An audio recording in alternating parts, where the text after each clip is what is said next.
శ్రీ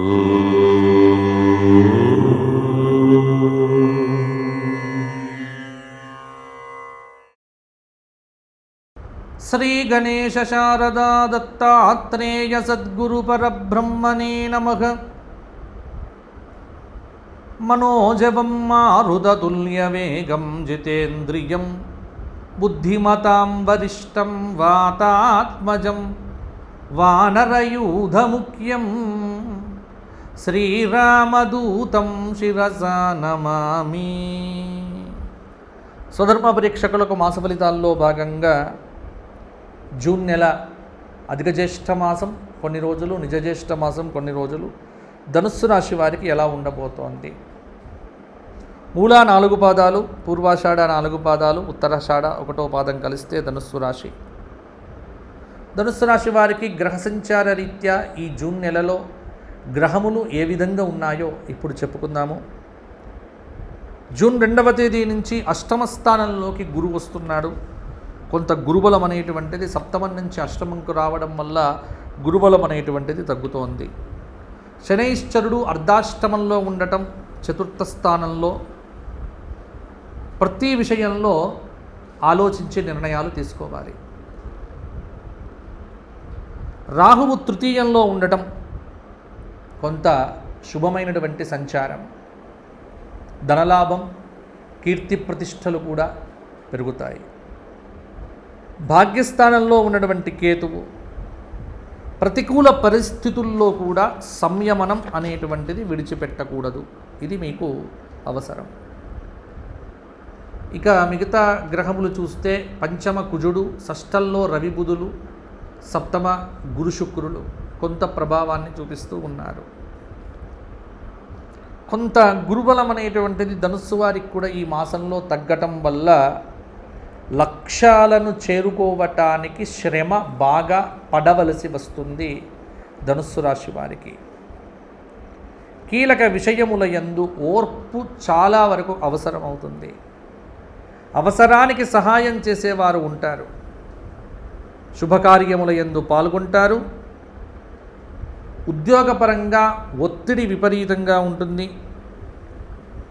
వ్యాపార యోగమైతే జూన్ నెల 16 తరువాత కొంత అత్యుత్తమంగా ఉంది. మిత్రుల అండదండలు కూడా లభిస్తాయి. సానుకూల ఫలితాలు అప్పుడు కొన్ని కలిగే సూచన కూడా కనిపిస్తూ ఉన్నది. ధనుస్సు రాశి వారికి జూన్ నెలలో చెప్పవలసింది ఒక్కటే, ఎంత వీలైతే అంత ఆగ్రహ ఆవేశాలను తగ్గించుకోవాలి. కోపావేశములను బాగా నియంత్రించుకోండి. ఎవ్వరి వ్యవహారముల యందు కలుగజేసుకోవద్దు. మీ వ్యవహారముల యందు ఇతరుల యొక్క ప్రమేయం తగ్గించండి. ప్రధానంగా మీ యొక్క ఆదాయ వ్యయములు నియంత్రించేటువంటి విషయంలో దృష్టి ప్రధానంగా పెట్టి వృధా ఖర్చులు కాకుండా కొంత జాగ్రత్త పడండి. గ్రహబలం తక్కువ ఉంది కాబట్టి ధనుస్సు రాశి వారు మనోబలాన్ని వీలైనంత వరకు పెంచుకోవాలి. గృహ నిర్మాణాది ప్రయత్నాలు ఈ మాసంలో ఆరంభం చేయవచ్చు. కొన్ని ఆటంకాలు స్త్రీలకు తొలగిపోతాయి. విద్యార్థులకు భవిష్యత్తుకు సంబంధించినటువంటి కొంత అనుకూలమైన ఫలితాలు. ప్రయాణాలు చేసేటప్పుడు ధనుస్సు రాశి వారు 1కి 2 సార్లు జాగ్రత్తలు చూసుకోండి. ధనలాభం అయితే ఉంది. మిమ్మల్ని విమర్శించేటువంటి వారు మీ చుట్టూ ఎక్కువ అవుతూ ఉంటారు. ఎవ్వరినీ గుడ్డిగా నమ్మకండి. అపార్థాలకు తావివ్వకండి. ఆశించిన రీతిగా ఫలితములు పట్టుకోవటానికి శ్రమ పడండి. మాట వీలైనంత పొదుపు మీకు అవసరం. దృఢ సంకల్పం కనుక ఉన్నట్టయితే వ్యాపార నష్టములను కూడా ఈ మాసంలో అధిగమిస్తారు. అవమానకరమైనటువంటి ఘటనలు మీకు ఎదురు కాకుండా జాగ్రత్త పడండి.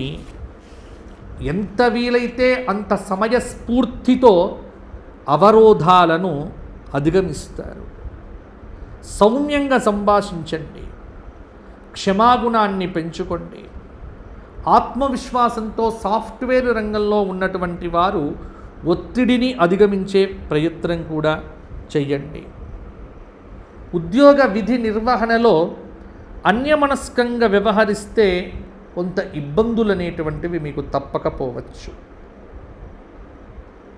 ప్రతికూల పరిస్థితులు ఎదురైనప్పుడల్లా సంయమనం అనేటువంటిది మిమ్మల్ని నిలబెడుతుంది. విదేశీయాన ప్రయత్నములు కూడా మీకు ఈ మాసం అనుకూలిస్తాయి. ఎవ్వరితో విభేదాలకు ఆస్కారం ఇవ్వకండి. ఓర్పును పెంచుకోవటం వల్ల కూడా కొంత అనుకూలంగా ఉంటుంది. కాబట్టి ధనుస్సు రాశి వారు ఈ మాసమంతా కూడా గురువార నియమములు పాటించండి, దత్తదర్శనం చేసుకోండి, శనైశ్చరుడికి తైలాభిషేకం చేయండి, మంచి ఫలితాలు కలుగుతాయి.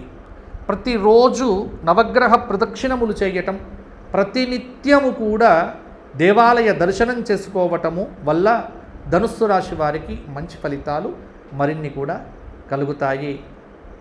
దైవ దర్శనం ఎంత వీలైతే అంత చేసుకోండి. హనుమాన్ చాలీసా పారాయణం కూడా చేసుకోండి. అలాగే ఇక ఎవరైనా ధనుస్సు రాశి వారు వ్యక్తిగత జాతకానికి సంప్రదించాలి అనుకుంటే కింద కనిపిస్తున్న నెంబర్కు ఫోన్ చేయండి, నాతో మాట్లాడవచ్చు. జాతకంలో ఉన్నటువంటి దశ అంతర్దశ వివరాలన్నీ కూడా మీకు చెప్పడం జరుగుతుంది.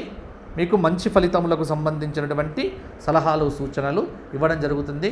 కాబట్టి వ్యక్తిగత జాతకాన్ని సంప్రదించాలనుకునేటువంటి వారు కింద కనిపిస్తున్న నెంబర్కు ఫోన్ చేస్తే సరిపోతుంది. వచ్చే మాసం మరలా కలుసుకుందాము. అంతవరకు కూడా సెలవు.